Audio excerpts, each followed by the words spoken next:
Perspektif Andre Vincent Penas. Nah, hari ini vonis hukuman terhadap mantan Menteri Sosial Bapak Juliari Batubara dijatuhkan oleh pengadilan 12 tahun katanya. Nah, yang menarik adalah pertimbangan-pertimbangan dari majelis hakim saat menjatuhkan hukuman buat Bapak Juliari Batubara. Jadi sempat menjadi kontroversi bahkan semenjak tuntutan yang diberikan yaitu 11 tahun. Itu pun dipermasalahkan karena pertimbangannya kasus korupsi Pak Juliari ini sangat memberatkan atau sangat besar dosanya begitu ya.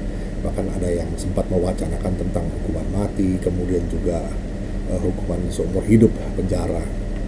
Jadi terhadap pertimbangan hakim hari ini tentang vonis 12 tahun itu, saya menuliskan artikel singkatnya yang berjudul vonis hukuman Juliari Batubara diringankan lantaran sering dibully publik, tanda tanya. Ini ada yang menarik di sini. Begini ceritanya. Keadaan yang meringankan. Terdakwa belum pernah dijatuhi pidana. Terdakwa sudah cukup menderita, dicerca, dimaki, dihina oleh masyarakat. Terdakwa telah divonis oleh masyarakat telah bersalah. Pada secara hukum terdakwa belum tentu bersalah sebelum adanya putusan pengadilan yang berkekuatan hukum tetap. Kata majelis hakim saat membacakan vonisnya, vonisnya. Terdakwa sudah cukup menderita, dicerca, dimaki, dihina oleh masyarakat. Terdakwa telah divonis oleh masyarakat telah bersalah, padahal secara hukum terdakwa belum tentu bersalah sebelum adanya putusan pengadilan yang berkekuatan hukum tetap. Begitu kata majelis hakim. Itulah salah satu pertimbangan majelis hakim yang meringankan hukuman bagi Bapak Juliari Peter Batubara. Alasan meringankan yang lainnya sih klasik lah, seperti biasanya saja. Vonisnya 12 tahun penjara dari tuntutannya yang cuma 11 tahun. Seolah ada bonus setahun. Apakah ini semacam psychological game semata? Ya, walau-walam. Silakan ditimbang-timbang sendiri, andai saja kita masih menganggap bahwa korupsi itu adalah kejahatan luar biasa. Lebih luar biasa lagi dilakukannya semasa ada bencana kesehatan nasional, situasi negara sedang krisis, kesulitan ekonomi, dan di tengah penderitaan rakyat yang lagi menunggu bantuan sosial dari pemerintahnya sendiri. Oke, kita kembali ke soal pertimbangan majelis hakim yang rada aneh tadi.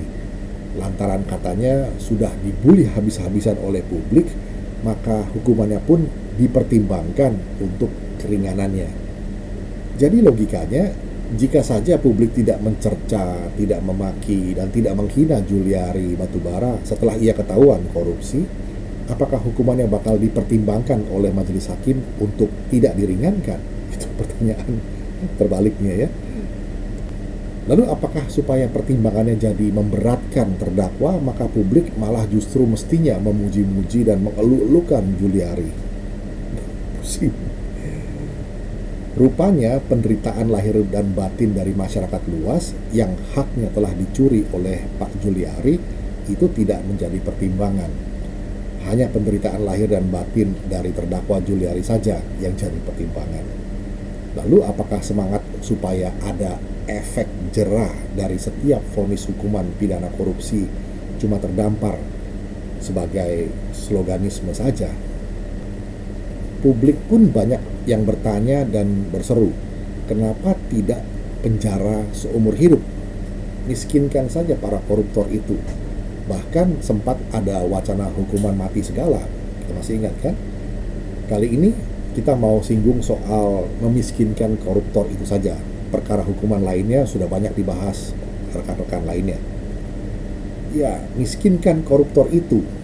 Sebetulnya memang inilah hukuman yang paling bikin gentar para koruptor.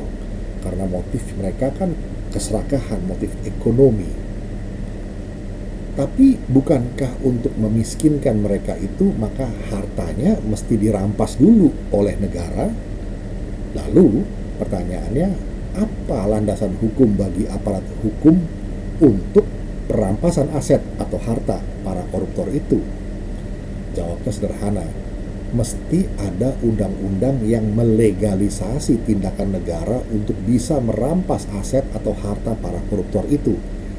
Kalau tidak, nanti negara bisa dituduh sebagai perampok loh.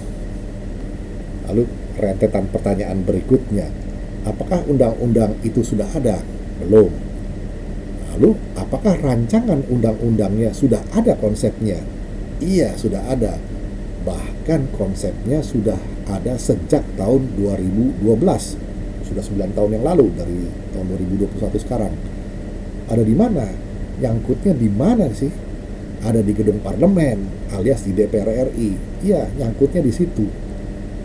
Kenapa belum dibahas oleh DPR RI lalu disahkan jadi undang-undang? Nah, itu pertanyaan yang bagus. Maka mari kita sama-sama tanyakan ke parlemen. Bukankah mereka adalah wakil-wakil rakyat yang kita pilih sendiri dalam pileg kemarin itu? Nah, ada 575 orang wakil rakyat di DPR RI saat ini. Komposisinya terdiri dari 9 partai politik dengan rincian sebagai berikut. PDIP ada 128 orang, Golkar 85 orang, Gerindra 78 orang, Nasdem 59 orang, PKB 58 orang, Demokrat 54 orang, PKS 50 orang, PAN 44 orang, dan P3 19 orang. Itu komposisinya. Kita mesti tanya sama mereka, sudah sampai di mana pembahasan rancangan undang-undang atau RUU perampasan aset para koruptor itu? Karena kabarnya RUU ini cukup luas loh cakupannya. Ada gium penutup, people have become disillusioned with parliament and that threatened democracy. Begitu pesan dari John Rhys Davies. Demikian sahabat, catatan singkat mengenai hasil putusan vonis dari Majelis Hakim terhadap mantan Menteri Sosial Juliari Peter Batubara yang 12 tahun itu, dengan pertimbangan keringanannya lantaran sering dibully oleh publik katanya. Nah, ini harus menjadi pertimbangan. Kita tanyakan terus kepada parlemen kita tentang status keberadaan sampai di mana RUU perampasan aset ini. Kita jumpa lagi di session berikutnya.